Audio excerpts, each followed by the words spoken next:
Hello everyone.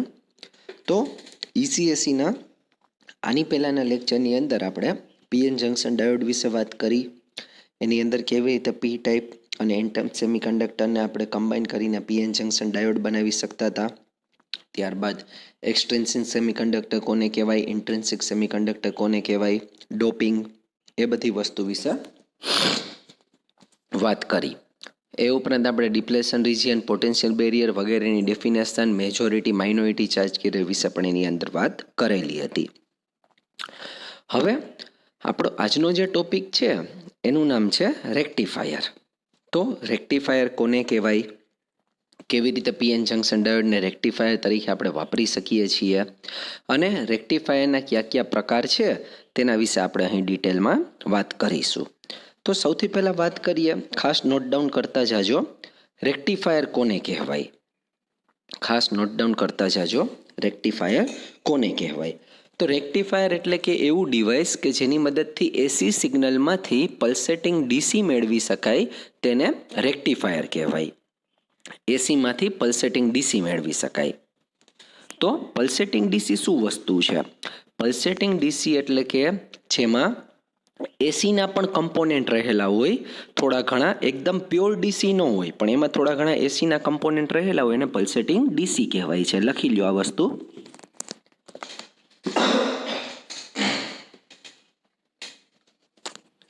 તો આ વાત થઈ રેક્ટિફાયર વિશેની. હવે જો એના ટાઈપની આપણે વાત કરીએ, 3 પાર્ટની અંદર એને ડિવાઈડ કરી શકીએ છીએ.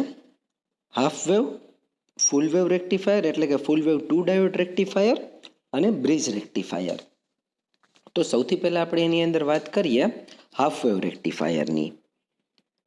તો મિત્રો આ થયું તમારું half wave rectifier. Half wave રેક્ટિફાયરની સર્કિટની અંદર આપણે જોઈ શકીએ છીએ કે ડાયોડ મૂકવામાં આવેલો છે, એક બાજુ ઇનપુટ સપ્લાય આપેલું છે. ઇનપુટ સિગ્નલ જો તમે જોઈ શકો છો કે સૌથી પહેલાં ઇનપુટની પોઝિટિવ હાફ સાયકલ છે, એના પછી ઇનપુટની નેગેટિવ હાફ સાયકલ છે, એવું આપણે જોઈ શકીએ છીએ. અને વચ્ચે એક પીએન જંક્શન ડાયોડ મૂકવામાં આવેલો છે. હવે જો આપણે ડાયોડની વાત કરીએ તો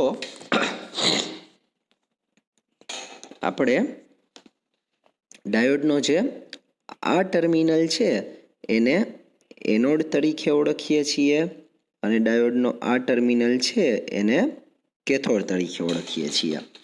ડાયોડ મુખ્ય 2 કન્ડિશનની અંદર કાર્ય કરે છે. એક કન્ડિશન કહેવાય ડાયોડની ફોરવર્ડ બાયસ કન્ડિશન કે જેને એફબીની મદદથી ઓળખી શકાય, અને બીજી કન્ડિશનને કહેવાય ડાયોડની રિવર્સ બાયસની કન્ડિશન જેને આરબીની મદદથી આપણે ઓળખી શકીએ. તો કન્સ્ટ્રક્શનની આપણે વાત કરીએ તો કન્સ્ટ્રક્શનની અંદર કંઈક એવું છે કે ડાયોડનો એનોડ ટર્મિનલ છે એ જે આપણે એસી સપ્લાય આપીએ છીએ તેની સાથે કનેક્ટેડ છે, અને ડાયોડનો જે કેથોડ ટર્મિનલ છે એ લોડ રજિસ્ટર, આ જે છે એ આપણું લોડ રજિસ્ટર છે તેની સાથે કનેક્ટેડ છે એવું આપણે કહી શકીએ છીએ. તો હવે આપણે વર્કિંગ સમજવાનું સ્ટાર્ટ કરીએ. તો વર્કિંગની અંદર આપણે કહી શકીએ કે ઇનપુટની ખાસ લખતા જાજો, વર્કિંગને 2 પાર્ટની અંદર આપણે ડિવાઈડ કરશું. એક હશે ઇનપુટની પોઝિટિવ હાફ સાયકલ દરમિયાન શું થાય છે એવું, અને બીજું હશે ઇનપુટની નેગેટિવ હાફ સાયકલ દરમિયાન શું થાય છે એ વસ્તુ.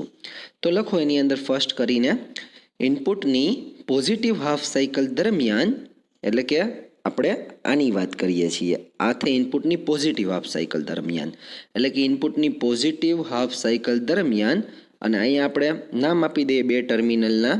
આ ટર્મિનલને આપણે નામ આપીએ એ અને આ ટર્મિનલને આપણે નામ આપીએ બી. તો આપણે એવું કહીએ છીએ કે ઇનપુટની પોઝિટિવ હાફ સાયકલ દરમિયાન એ ટર્મિનલ બીની સાપેક્ષે પોઝિટિવ બને છે. એ ટર્મિનલ બીની સાપેક્ષે પોઝિટિવ બને છે એવું આપણે કહીએ છીએ અહીંયા, બરોબર. કારણ કે ઇનપુટની પોઝિટિવ હાફ સાયકલની વાત કરીએ છીએ તો તમારે લખવાનું રહેશે ઇનપુટની પોઝિટિવ હાફ સાયકલ દરમિયાન એ ટર્મિનલ બીની સાપેક્ષે પોઝિટિવ બને છે, એટલે કે ડાયોડનો એનોડ છે એ પોઝિટિવ અને કેથોડ નેગેટિવ બને છે. જો આપણે અહીં જોઈ શકીએ છીએ કે એ ટર્મિનલ પોઝિટિવ એટલે એ ટર્મિનલ કોની સાથે કનેક્ટ છે? પીએન જંક્શન ડાયોડના એનોડ સાથે કનેક્ટેડ છે. અને બી ટર્મિનલની વાત કરીએ તો આ બી ટર્મિનલ આપણે જોઈ શકીએ છીએ કે એ ડાયોડના કેથોડ સાથે આગળ જતા કનેક્ટેડ છે. એટલે એવું કહેવામાં આવે છે કે એનોડ પોઝિટિવ સાથે અને કેથોડ નેગેટિવ સાથે કનેક્ટેડ છે. તો જ્યારે ખાસ યાદ રાખજો, જ્યારે એનોડ પોઝિટિવ સાથે કનેક્ટેડ હોય અને કેથોડ નેગેટિવ સાથે કનેક્ટેડ હોય એને ડાયોડની ફોરવર્ડ બાયસ કન્ડિશન તરીકે ઓળખવામાં આવે છે. અને ફોરવર્ડ બાયસને લીધે આપણને કરંટ મેક્સિમમ મળે છે અને રેઝિસ્ટન્સ આપણને મિનિમમ મળે છે. એટલે કે આઈ એટલે કે કરંટ આપણને મેક્સિમમ મળે છે અને રેઝિસ્ટન્સ આપણને મિનિમમ મળે છે. માટે ઇનપુટની હાફ સાયકલ દરમિયાન આખી એ input half cycle, positive half cycle આપણને અહીં આઉટપુટ તરીકે આ રીતે મળે છે. આ વાતથી મિત્રો ઇનપુટની પોઝિટિવ હાફ સાયકલ દરમિયાનની. ફરીથી આખી વસ્તુ સમજાવું છું. શરૂઆત આપણે કેવી રીતે કરી? ઇનપુટની પોઝિટિવ હાફ સાયકલ દરમિયાન એ ટર્મિનલ બીની સાપેક્ષે પોઝિટિવ બને છે, જેને લીધે ડાયોડનો જે આ એનોડ છે એનોડ એ પોઝિટિવ બને છે અને કેથોડ છે એ નેગેટિવ બને છે, જેને લીધે આપણો ડાયોડ ફોરવર્ડ બાયસમાં આવે છે. ફોરવર્ડ બાયસમાં આવવાને લીધે કરંટ આપણને મેક્સિમમ મળે છે અને રેઝિસ્ટન્સ આપણને મિનિમમ મળે છે, જેને લીધે પોઝિટિવ ઇનપુટ હાફ સાયકલ આખી આઉટપુટમાં આપણે મેળવી શકીએ છીએ. આ વાત થઈ આપણે ઇનપુટ હાફ સાયકલની. હવે આપણે વાત કરીએ પોઝિટિવ હાફ સાયકલની આપણે વાત કરી. હવે આપણે નેગેટિવ હાફ સાયકલની વાત કરીશું. તો એની અંદર આપણે જોઈએ, પહેલાં આપણે વાત કરી પોઝિટિવ હાફ સાયકલની, હવે આપણે વાત કરીએ નેગેટિવ હાફ સાયકલ વિશેની. તો એની અંદર ફ્રેન્ડ્સ જો આપણે વાત કરીએ તો કહી શકીએ, એને લખવાનું આપણે એવી રીતે સ્ટાર્ટ કરી શકીએ જે રીતે ફર્સ્ટ આપણે એવું લખ્યું હતું કે ઇનપુટની પોઝિટિવ હાફ સાયકલ દરમિયાન. તો આની અંદર આપણે લખશું, આને કહેવાય ઇનપુટની નેગેટિવ હાફ સાયકલ. તો એની અંદર આપણે લખશું ઇનપુટની નેગેટિવ હાફ સાયકલ દરમિયાન, આ થયો આપણો એ ટર્મિનલ, આ છે આપણો બી ટર્મિનલ, એટલે આપણે કહેશું ઇનપુટની નેગેટિવ હાફ સાયકલ દરમિયાન એ ટર્મિનલ બીની સાપેક્ષે નેગેટિવ બને છે. અને આપણે સૌ જાણીએ જ છીએ કે આપણો આ બાજુનો જે પોર્શન છે એ છે એનોડ, આ બાજુનો જે પોર્શન છે એ છે કેથોડ. એટલે હવે આપણે કહેશું કે ઇનપુટની નેગેટિવ હાફ સાયકલ દરમિયાન એ ટર્મિનલ બીની સાપેક્ષે નેગેટિવ બને છે, માટે ડાયોડનો એનોડ નેગેટિવ ટર્મિનલ સાથે અને કેથોડ પોઝિટિવ ટર્મિનલ સાથે કનેક્ટ થાય છે. આ સિચ્યુએશનને ડાયોડની રિવર્સ બાયસ સિચ્યુએશન તરીકે ઓળખવામાં આવે છે. રિવર્સ બાયસ એટલે કે આ રીતે તમે લખી શકો, BIAS, બરોબર? રિવર્સ બાયસ સિચ્યુએશન તરીકે એને ઓળખવામાં આવે છે. હવે આપણે સૌ જાણીએ છીએ કે રિવર્સ બાયસની અંદર કરંટ આપણને મળશે મિનિમમ અને રેઝિસ્ટન્સ આપણને મળશે મેક્સિમમ. એટલે કે લખો એની અંદર કે ડાયોડ રિવર્સ બાયસ કન્ડિશનની અંદર આવે છે, જેને લીધે કરંટ મિનિમમ અને રેઝિસ્ટન્સ મેક્સિમમ મળે છે, માટે ઇનપુટની નેગેટિવ હાફ સાયકલ દરમિયાન આઉટપુટ મળતું નથી. ખબર પડી મિત્રો કેના ઉપર આખી કામગીરી થઈ છે? આખી કામગીરી ડાયોડના ફોરવર્ડ બાયસ અને રિવર્સ બાયસ ફંડા ઉપર આખી કામગીરી થાય છે એવું કહેવામાં આવે છે. આખી કામગીરી છે એ ડાયોડના રિવર્સ અને ફોરવર્ડ બાયસ ઉપરથી થાય છે એવું કહેવામાં આવે છે. તો આ વાત થઈ આપણી હાફ વેવ રેક્ટિફાયરની. તો હાફ વેવ રેક્ટિફાયરનું વર્કિંગ આપણે જોયું. સિમિલર વસ્તુ અહીં દર્શાવેલી છે કે during each positive half cycle of AC sine wave, the diode is forward bias as the anode is positive with respect to cathode, resulting in current flowing through the diode. જે રીતે આપણે વાત કરીએ એ પ્રમાણે કે પોઝિટિવ હાફ સાયકલ દરમિયાન diode છે એ forward બાયસમાં આવે છે. ખાસ એ બધી વસ્તુ નોટ ડાઉન કરવાનું રાખજો. આથી પોઝિટિવ હાફ સાયકલ, પોઝિટિવમાં ડાયોડ ફોરવર્ડમાં આવે છે, તેને હિસાબે શું થાય છે? એનોડ પોઝિટિવ થાય છે અને કેથોડ છે, કેથોડની સાપેક્ષે એનોડ પોઝિટિવ થાય છે અને માટે કરંટ ફ્લો થાય છે એવું આપણને અહીં કહેવામાં આવેલું છે. અને હવે જો આપણે વાત કરીએ પાછી શોર્ટમાં નેગેટિવ હાફ સાયકલની, તો આ થઈ તમારી negative half cycle. Negative half cycle દરમિયાન ડાયોડ છે રિવર્સ બાયસની અંદર આવે છે, માટે એનોડ છે એ નેગેટિવ થાય છે વિથ રિસ્પેક્ટ ટુ કેથોડ અને તેને લીધે no current flow through the diode. તો we can not get output એટલા માટે કાંઈ આઉટપુટ મળતું નથી અને નેગેટિવ હાફ સાયકલ 0 રહે છે. તો આ થયા એના બધા મહત્ત્વના પોઈન્ટ. જ્યારે તમને એક્ઝામમાં હાફ વેવ રેક્ટિફાયર પૂછવામાં આવે ત્યારે ખાસ ફ્રેન્ડ્સ તમારે લોકોને એનું સૌથી પહેલાં કન્સ્ટ્રક્શન લખવાનું રહેશે. કન્સ્ટ્રક્શન એટલે કે રચના.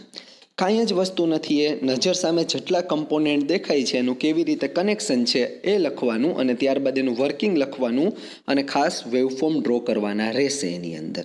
બરાબર? તો આ વાત થઈ આપણી હાફ વેવ રેક્ટિફાયરની. એના પછી જો આપણે આગળ વધીએ તો એના પછી છે ફૂલ વેવ રેક્ટિફાયર.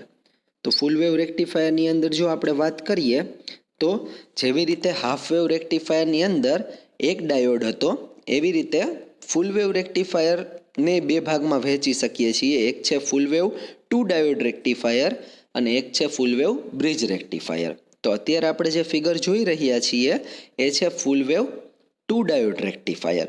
તો સૌથી પહેલાં વાત કરીએ એના કન્સ્ટ્રક્શનની. તો કન્સ્ટ્રક્શનની અંદર જોઈ શકીએ છીએ કે ટ્રાન્સફોર્મરની મદદથી, આ થયું આપણું ટ્રાન્સફોર્મર, કે ટ્રાન્સફોર્મરની મદદથી 230 વોલ્ટેજ એસી સપ્લાય આપવામાં આવે છે. ખાસ નોટ ડાઉન કરતા જાજો. સૌથી પહેલાં આપણે લખ્યું કે ટ્રાન્સફોર્મરની મદદથી 230 વોલ્ટેજ એસી સપ્લાય આપવામાં આવે છે.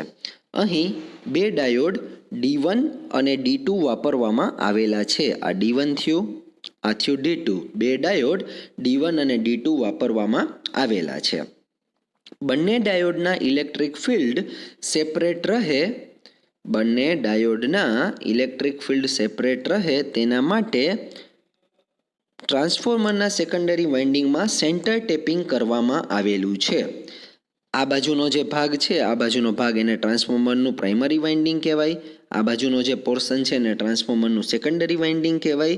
એટલા માટે બંને ડાયોડના ઇલેક્ટ્રિક ફિલ્ડ સેપરેટ રહે એટલા માટે અહીં આ જે સી દર્શાવેલો છે એવું સેન્ટર ટેપિંગ કરવામાં આવેલું છે. એટલે બંનેના ઇલેક્ટ્રિક ફિલ્ડ છે સેપરેટ રહે. બરાબર? અને સેકન્ડરી વાઇન્ડિંગમાં બે ટર્મિનલ આપેલા છે, ટર્મિનલ એ અને ટર્મિનલ બી. તો આ વાત થઈ આપણા કન્સ્ટ્રક્શનની. ખાસ કોઈ પણ સર્કિટને જો એક્સપ્લેન કરતા હોઈએ ને, પહેલાં કન્સ્ટ્રક્શન લખવામાં આવે તો જીટીયુના તમે જ્યારે પેપર ડિસ્ક્રિપ્ટિવ પેપર લખતા હો ત્યારે થોડું ઘણું વેઇટેજ તો તમે કન્સ્ટ્રક્શનમાંથી મેળવી શકો. 4 માર્કનો ધારો કે ક્વેશ્ચન હોય, તમને એનું વર્કિંગ જરાય નથી આવડતું, માત્ર તમને એની ફિગર યાદ છે અથવા તો સર્કિટ ડાયાગ્રામ કે બ્લોક ડાયાગ્રામ યાદ છે, તો માત્ર તેના આધાર ઉપર તમે જે વસ્તુ નજર સામે દેખાય છે એનું કન્સ્ટ્રક્શન લખી શકો. તો અહીંયા જો આપણને શું દેખાય છે કે પેલું ટ્રાન્સફોર્મર દેખાય, તો ભાઈ 230 વોલ્ટ એસી સપ્લાય ટ્રાન્સફોર્મરની મદદથી મળે છે. ટ્રાન્સફોર્મરના સેકન્ડરી વાઇન્ડિંગમાં એ અને બી બે ટર્મિનલ આપેલા છે. એ ટર્મિનલને ડાયોડ D1 સાથે કનેક્ટ કર્યો છે, બી ટર્મિનલને ડાયોડ D2 સાથે કનેક્ટ કરેલો છે અને બંને ડાયોડના ઇલેક્ટ્રિક ફિલ્ડને સેપરેટ આઉટ કરવા માટે સી સેન્ટર ટેપિંગ કરેલું છે. આ વાત થઈ ફૂલ વેવ રેક્ટિફાયરના કન્સ્ટ્રક્શન વિશેની. હવે આપણે આગળ જતા વાત કરીશું એના વર્કિંગ વિશેની. તો ફૂલ વેવ રેક્ટિફાયરના વર્કિંગની વાત કરીએ, સિમિલર પેટર્ન એની અંદર આપણે ફોલો કરશું. તો સૌથી પહેલાં સર્કિટની અંદર અમુક વસ્તુ જોઈ લઈએ કે આ થઈ ઇનપુટની પોઝિટિવ હાફ સાયકલ. બરાબર? ડાયોડ D1ની વાત કરીએ તો આ થયો ડાયોડ D1નો એનોડ અને આ થયો ડાયોડ D1નો કેથોડ. ડાયોડ D2 માટે વાત કરીએ તો આ થયો એનોડ અને આ થયો એનો કેથોડ. આ અમુક મહત્વની વસ્તુ આપણે નોટ ડાઉન કરી લીધી. તો હવે આપણે વર્કિંગની શરૂઆત કરીએ.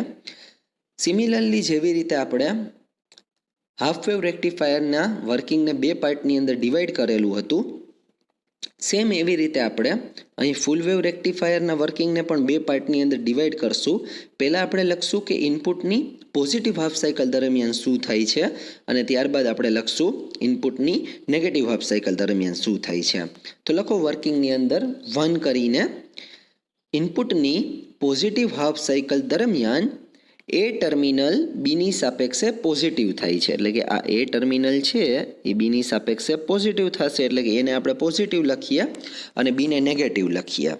આપણે લખ્યું કે ઇનપુટની પોઝિટિવ હાફ સાયકલ દરમિયાન એ ટર્મિનલ બીની સાપેક્ષે પોઝિટિવ થાય છે, માટે ડાયોડ D1 આપણે ઇનપુટની પોઝિટિવ હાફ સાયકલની વાત કરીએ છીએ, માટે ડાયોડ D1 ફોરવર્ડ બાયસમાં આવે છે, કારણ કે એનોડ પોઝિટિવ છે એટલા માટે. અને ડાયોડ D2 રિવર્સ બાયસમાં આવે છે એવું કહેવામાં આવે છે. શું કીધું આપણે? ઇનપુટની પોઝિટિવ હાફ સાયકલ દરમિયાન એ ટર્મિનલ પોઝિટિવ બને છે અને બી ટર્મિનલ નેગેટિવ બને છે, માટે ડાયોડ D1 ફોરવર્ડ બાયસમાં આવે છે અને D2 રિવર્સ બાયસમાં આવે છે. આટલી આપણે વાત કરી, બરોબર. જેને લીધે ડાયોડ D1 પોતાનામાંથી કરંટનું વહન કરે છે, જ્યારે D2 માંથી કરંટનું વહન થઈ શકતું નથી. તો ઇનપુટની પોઝિટિવ હાફ સાયકલ દરમિયાન જે આઉટપુટ મળે છે એ આપણને ડાયોડ D1 તરફથી મળે છે. એટલે કે અહીંયા આપણે લખીએ D1. આ ઇનપુટની સાયકલ થઈ. આ જે સાયકલ છે ઇનપુટની સાયકલ છે, એની સાપેક્ષે આપણને જે અહીં આ જે આઉટપુટ મળે છે એ આઉટપુટમાં પહેલું વેવફોર્મ જે મળે છે એ ડાયોડ D1ની મદદથી મળે છે, બરોબર. ત્યારબાદ હવે આપણે વાત કરીએ તો હવે આપણે કહી શકીએ કે ઇનપુટની નેગેટિવ હાફ સાયકલની આપણે વાત કરીએ. તો ઇનપુટની નેગેટિવ હાફ સાયકલની વાત કરીએ તો આ થઈ ઇનપુટની નેગેટિવ હાફ સાયકલ. આ થઈ ઇનપુટની નેગેટિવ હાફ સાયકલ. તો ઇનપુટની નેગેટિવ હાફ સાયકલની આપણે જો વાત કરીએ તો આપણે કહી શકીએ, હવે સેકન્ડ કરીને લખજો, કે ઇનપુટની નેગેટિવ હાફ સાયકલ દરમિયાન એ ટર્મિનલ નેગેટિવ બને છે, બી ટર્મિનલ પોઝિટિવ બને છે, માટે આપણે કહી શકીએ આ થયું ડાયોડના એનોડ અને કેથોડ, આ થયા ડાયોડના એનોડ અને કેથોડ. તો આપણે કહી શકીએ કે ઇનપુટની નેગેટિવ હાફ સાયકલ દરમિયાન એ ટર્મિનલ નેગેટિવ બને છે, બી ટર્મિનલ પોઝિટિવ બને છે, માટે ડાયોડ D2 હવે ડાયોડ D2 ફોરવર્ડ બાયસમાં આવે છે અને ડાયોડ D1 રિવર્સ બાયસમાં આવે છે. આમ ડાયોડ D2 ફોરવર્ડ બાયસમાં હોવાને લીધે એમાંથી કરંટ મેક્સિમમ પસાર થાય છે, જ્યારે ડાયોડ D1 રિવર્સ બાયસમાં હોવાને લીધે તેમાં અવરોધ ખૂબ જ વધારે હોય છે, તેને લીધે તે કન્ડક્ટ થતો નથી. આમ હવે નેગેટિવ હાફ સાયકલ દરમિયાન જે આઉટપુટ મળશે, આ થયું આપણું આઉટપુટ. તો જે આઉટપુટ મળશે એ અહીં D2 ડાયોડને લીધે મળશે. તો આપણે જાણીએ જ છીએ મિત્રો કે જે પહેલું વેવફોર્મ મળ્યું હતું એ D1 ને લીધે મળતું હતું, બીજું D2 ને લીધે મળશે. ફરીથી જ્યારે ઇનપુટની પોઝિટિવ હાફ સાયકલ આવશે ત્યારે મળશે D1 ને લીધે, અને ફરીથી નેગેટિવ હાફ સાયકલ આવશે ત્યારે મળશે D2 ને લીધે. આમ 1 બાય 1 ઇનપુટની જ્યારે પોઝિટિવ અને નેગેટિવ હાફ સાયકલ રોટેટ થતી હશે ત્યારે વારાફરતી બંને ડાયોડ છે એ કન્ડક્ટ થશે એટલે કે પોતાનામાંથી કરંટને પસાર થવા દેશે. તો અગેન આની અંદર આપણે જોઈએ તો ડાયોડના જે ફંડા છે રિવર્સ બાયસ અને ફોરવર્ડ બાયસના, એના ઉપર આખી પ્રોસેસ થાય છે. ફરીથી તમને જો શોર્ટમાં જરાક કહી દઉં કે ફોર એક્ઝામ્પલ આ થયો આપણો PN જંક્શન ડાયોડ. સપોઝ કે આ છે આપણો PN જંક્શન ડાયોડ, આ થયા બેટરીના કનેક્શન. આપણે જોઈ શકીએ છીએ કે આ બેટરીનો પોઝિટિવ ટર્મિનલ છે, આ બેટરીનો નેગેટિવ ટર્મિનલ છે. આ છે ડાયોડનો એનોડ, આ છે ડાયોડનો કેથોડ. જો મિત્રો હંમેશા યાદ રાખજો, આ રીતનું કનેક્શન હશે ને જ્યારે કે એનોડ પોઝિટિવ સાથે કનેક્ટેડ હશે અને કેથોડ નેગેટિવ સાથે કનેક્ટેડ હશે, એને ડાયોડનું ફોરવર્ડ બાયસ કનેક્શન તરીકે ઓળખવામાં આવે. અને ફોરવર્ડ બાયસમાં હંમેશા યાદ રાખવાનું કરંટ મેક્સિમમ અને રેઝિસ્ટન્સ મિનિમમ હશે. ખાસ યાદ રાખજો, આવા કનેક્શનને ફોરવર્ડ બાયસ કનેક્શન તરીકે ઓળખવામાં આવે છે કે જેમાં ડાયોડ કન્ડક્ટ થાય છે એટલે કે ઓન થાય છે, એટલે કે કરંટ મેક્સિમમ મળે અને રેઝિસ્ટન્સ મિનિમમ મળે. આ થઈ ફિગર ફોરવર્ડ બાયસની. મેં તમને એક સેમ્પલ આપેલું છે, તમે પણ નોટમાં બાજુમાં વસ્તુ લખી શકો છો. હવે આપણે રિવર્સ બાયસ જોઈએ. સપોઝ કે ફરીથી આપણે ડાયોડને ડ્રો કરીએ. આ થયું આપણો ડાયોડ, આ બાજુ થયું એનું એનોડ, આ બાજુ થયું કેથોડ. હવે એને આપણે કનેક્ટ કરીએ તો એના કરતાં ઓપોઝિટ કનેક્શન થશે, એટલે કે એનોડને નેગેટિવ સાથે જ્યારે કનેક્ટ કર્યું અને કેથોડને પોઝિટિવ સાથે કનેક્ટ કર્યું, એને કહેવામાં આવે ડાયોડનું રિવર્સ બાયસ, કે જ્યાં હંમેશા કરંટ હશે મિનિમમ, અથવા તો હશે જ નહીં એવું પણ કહી શકીએ, અને રેઝિસ્ટન્સ એટલે કે અવરોધ પુષ્કળ પ્રમાણમાં હશે, એટલે ડાયોડ કન્ડક્ટ નહીં થઈ શકે, ડાયોડ ઓફ કન્ડિશનમાં છે એવું કહેવામાં આવે અને પોતાનામાંથી કરંટ પસાર નહીં કરી શકે. તો આ વાત થઈ આપણી ફૂલ વેવ રેક્ટિફાયરની. એના પછી આપણે જોઈએ તો અહીં સેમ એ જ વસ્તુ દર્શાવેલી છે કે ભાઈ ફૂલ વેવ રેક્ટિફાયરની અંદર બે ડાયોડ યુઝ કરવામાં આવે છે. બંને ડાયોડ એક હાફ સાયકલ દરમિયાન કામ કરે છે. એની અંદર આપણે ટ્રાન્સફોર્મર જે વાપરેલું છે એના સેકન્ડરી વાઇન્ડિંગમાં સેન્ટર ટેપિંગ કરેલું છે કે જેને લીધે બંને ડાયોડને ઇલેક્ટ્રિક ફિલ્ડને આપણે સેપરેટ કરી શકીએ. એ વસ્તુ ત્યાં લખેલી છે. જે વસ્તુ આપણે ટિપિકલી અત્યારે હમણાં થિયરીમાં સમજ્યા એ જ વસ્તુ અહીંયા લખવામાં આવેલી છે, એટલે એમાં આપણે અત્યારે ઊંડા નથી ઉતરતા. તો હવે એના પછીનો જે પોર્શન છે, એટલે કે એના પછીનું જે રેક્ટિફાયર છે થર્ડ, એ છે ફૂલ વેવ બ્રિજ રેક્ટિફાયર. તો પહેલાં તો ફૂલ વેવ બ્રિજ રેક્ટિફાયર શું છે એના વિશે આપણે વાત કરીએ. તો ફૂલ વેવ બ્રિજ રેક્ટિફાયર છે એ કંઈક આ રીતે આપણે જોઈ શકીએ કે જેની અંદર 4 ડાયોડ વાપરેલા છે અને આવી રીતે બ્રિજ બનેલો છે ચારેય ડાયોડની મદદથી. એટલા માટે એનું નામ બ્રિજ રેક્ટિફાયર એવું પાડવામાં આવેલું છે. આવી રીતે જે ડાયોડનું કનેક્શન છે એને ડાયોડનું બ્રિજિંગ એવું કહેવામાં આવે, એટલા માટે એને બ્રિજ રેક્ટિફાયર તરીકે ઓળખવામાં આવે છે. તો એને આપણે અગેન 2 પાર્ટની અંદર ડિવાઈડ કરશું. આ જો પોઝિટિવ હાફ સાયકલની વાત થઈ, આ નેગેટિવ હાફ સાયકલની વાત થઈ, ને લાસ્ટમાં એના વેવ ફોર્મ છે. તો સૌથી પહેલાં ફ્રેન્ડ્સ આપણે એની અંદર વાત કરીએ તો એના કન્સ્ટ્રક્શન વિશે વાત કરીએ. લખો નવો ટોપિક કરીને ફૂલ વેવ બ્રિજ રેક્ટિફાયર. આપણે લખીએ એનું કન્સ્ટ્રક્શન.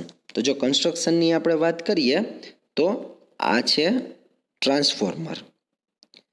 આને કહી શકીએ એ ટર્મિનલ, આને કહી શકીએ આ બાજુનાને બી ટર્મિનલ. આ 4 પીએન જંકશન ડાયોડ વાપરવામાં આવેલા છે અને અહીં આઉટપુટમાં લોડ મૂકવામાં આવેલો છે. તો લખો કન્સ્ટ્રક્શનની અંદર અહીં ટ્રાન્સફોર્મરની મદદથી 230 વોલ્ટેજ એસી સપ્લાય આપવામાં આવે છે. 2 ટર્મિનલ એ અને બીને 4 પીએન જંકશન ડાયોડની મદદથી બનેલા બ્રિજ નેટવર્ક સાથે કનેક્ટ કરવામાં આવેલું છે. અહીં D1 અને D2 આપણે જોઈ શકીએ છીએ. D1 અને D2 બંને એકબીજાની સિમિલર અસર હેઠળ રહે એવી રીતે, અને D4 અને D3 એકબીજાની સિમિલર અસર હેઠળ રહે તેવી રીતે કનેક્ટ કરવામાં આવેલા છે અને આઉટપુટ બાજુ લોડ કનેક્ટ કરવામાં આવેલો છે. તો મિત્રો આ વાત થઈ આપણી કન્સ્ટ્રક્શનની.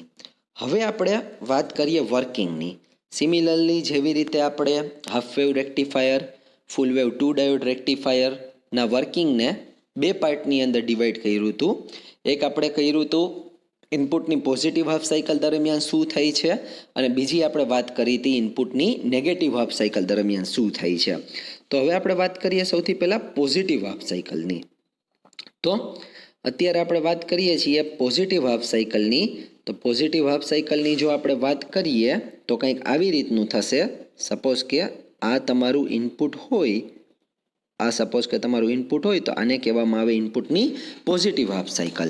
તો ઇનપુટની જ્યારે પોઝિટિવ હાફ સાયકલ આવશે ત્યારે આ જે એ ટર્મિનલ છે એ પોઝિટિવ થશે અને અહીં રાખવામાં આવેલો બી ટર્મિનલ છે એ નેગેટિવ થશે. તો જો આપણે વાત કરીએ તો ડાયોડ D1 અને D2ની આપણે વાત કરીએ તો આપણે જાણીએ છીએ કે આ પોર્શન થશે એનોડ, આ પોર્શન થશે કેથોડ.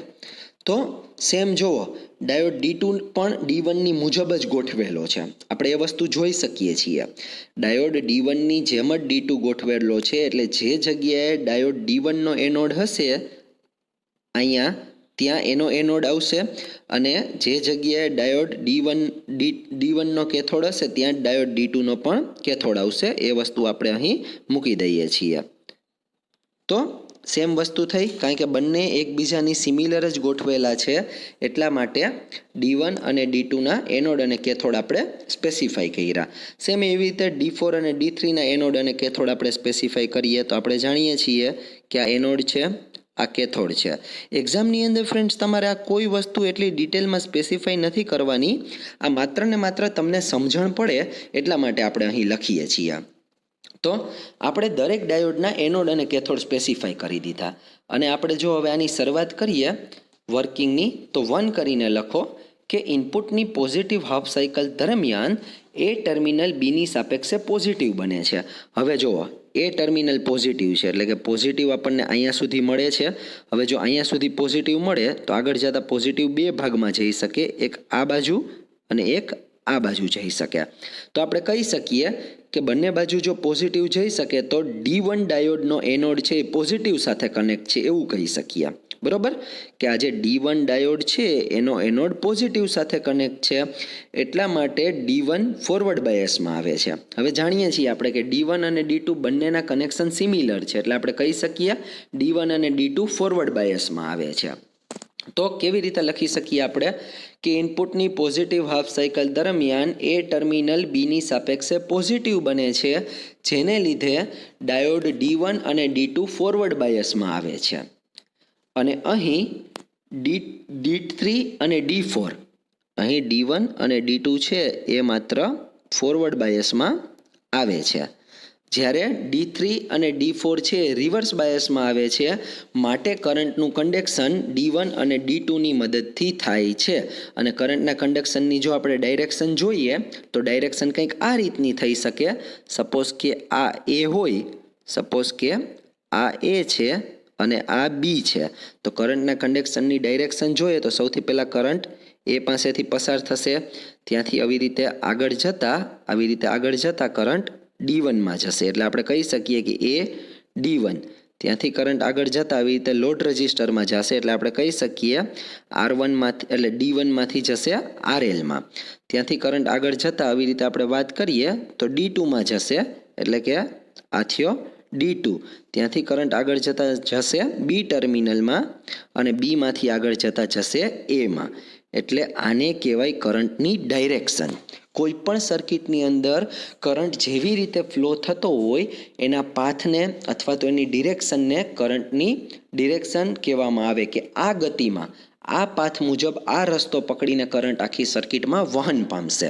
તો જ્યારે ફોરવર્ડ બાયસ હશે એટલે કે પોઝિટિવ હાફ સાયકલની વાત કરીએ ત્યારે અહીં પણ લખેલું છે કે ડાયોડ D1 અને D3 કન્ડક્ટ થશે, કારણ કે ફોરવર્ડ બાયસમાં છે, જ્યારે D3 અને D4 રિવર્સ બાયસમાં હોવાને લીધે કન્ડક્ટ નહીં થઈ શકે.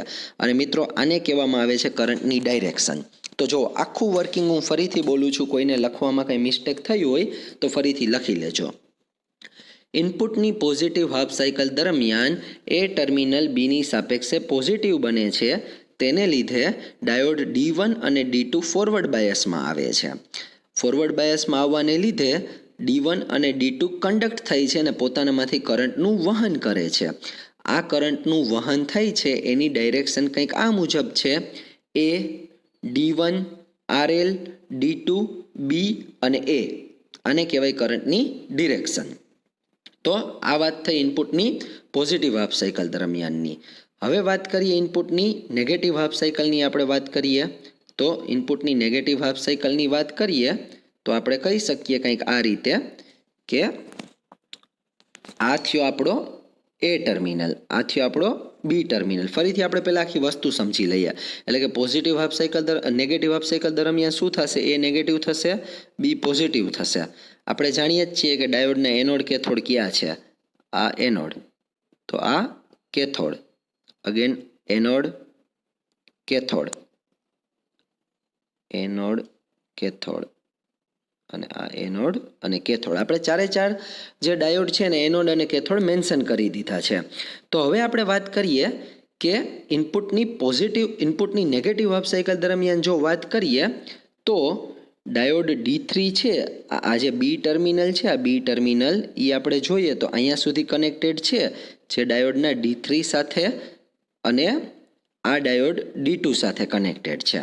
તો હવે આપણને ખબર છે કે આ D3નો એનોડ થયો, તો બી પોઝિટિવ છે એટલે કે D3નો એનોડ પોઝિટિવ થશે.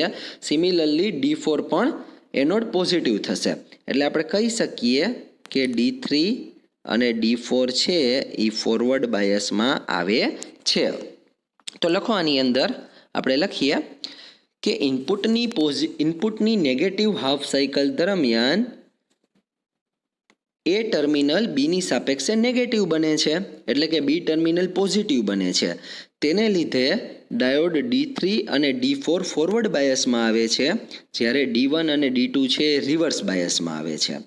ડાયોડ D3 અને D4 ફોરવર્ડ બાયસમાં આવવાને લીધે તે કન્ડક્ટ થાય છે અને પોતાનામાંથી કરંટનું વહન કરે છે. આ કરંટની વહનની જો આપણે ડાયરેક્શનની વાત કરીએ, આ થયું આપણું એ ટર્મિનલ, આ થયું આપણું બી ટર્મિનલ. કરંટના વહનની ડાયરેક્શનની જો આપણે વાત કરીએ તો કંઈક આવી રીતે આપણે કરી શકીએ. એકવાર આપણે ડાયરેક્શન જોઈ લઈએ. બીથી સ્ટાર્ટ થઈ છે, અહીંયા ગયું, ત્યાંથી D3માં જશે, ત્યાંથી લોડ રજિસ્ટરમાં જશે, ત્યાંથી અહીંયા પાછું આવીને અહીંયા જશે D4માં, ત્યાંથી આગળ જતાં એમાં જશે અને એથી ફરીથી બીમાં આવશે. એટલે જો કરંટની ડાયરેક્શનની વાત કરીએ તો બી, ત્યારબાદ D3, RLથી આગળ જતા D4, A અને બી. તો જો તમે નોટમાં નોટ ડાઉન કરેલું જ હશે તો પોઝિટિવ હાફ સાયકલ દરમિયાન જો કરંટની ડાયરેક્શન જોશો તો એથી સ્ટાર્ટ થઈને એ પાસે ખતમ થતી હતી, પૂરી થતી હતી ડાયરેક્શન. અને નેગેટિવ હાફ સાયકલની વાત કરીએ તો આપણે જોઈ શકીએ છીએ કે બીથી સ્ટાર્ટિંગ થઈ છે કરંટનું વહન થવાનું ને બી પાસે પાછું પૂર્ણ થઈ છે.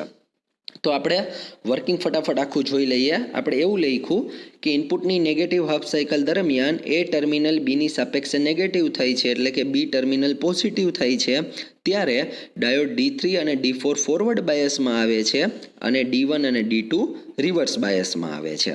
જેને લીધે D3 અને D4 પોતાનામાંથી કરંટનું વહન કરી શકે છે અને આ કરંટનું વહન થવાની direction B, D3, RL, D4, A અને B છે. તો મિત્રો આ વાત થઈ આપણી ફૂલ વેવ બ્રિજ રેક્ટિફાયરની. હવે આપણે એના વેવફોર્મ જોઈએ તો એના વેવફોર્મ કંઈક આ રીતે છે. સૌથી પહેલું જે છે એ છે ઇનપુટ સાયકલ છે.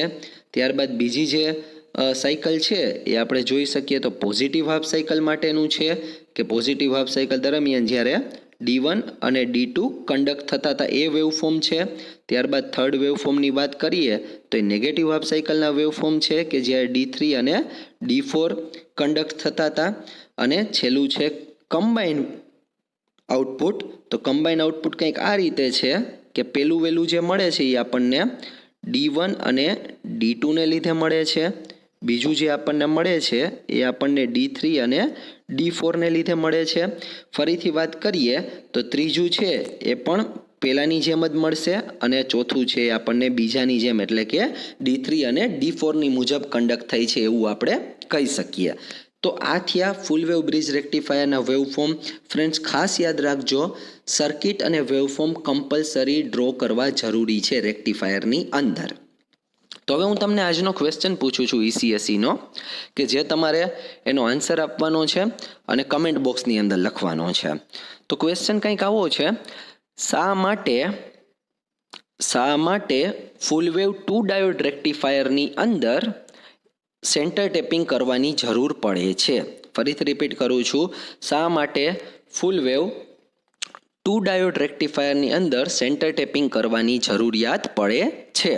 અને એના પછીનો બીજો ક્વેશ્ચન, હાફ વેવ અને ફૂલ વેવ 2 ડાયોડ રેક્ટિફાયરના તફાવતના મુદ્દા તમારે કહેવાના છે. બે બાજુ 4 પોઈન્ટ આવે એવી રીતે તમારે કહેવાનું છે. આ સૌથી પહેલાં તમારી જાતે તમે સર્ચ કરજો, જાતે ફાઇન્ડ આઉટ કરજો. જો ન મળે તો મને કમેન્ટ બોક્સની અંદર કહેજો, હું તમને એના ડિફરન્સ આપી દઈશ એની અંદર. બરાબર? તો આ બે ક્વેશ્ચન છે. આ બે ક્વેશ્ચન તમારે વિડીયો જોઈને એ જ દિવસે, જે તે દિવસે વિડીયો અપલોડ કરવામાં આવે એ જ દિવસે કમ્પલસરી તમારે કમેન્ટ બોક્સની અંદર લખવાના રહેશે.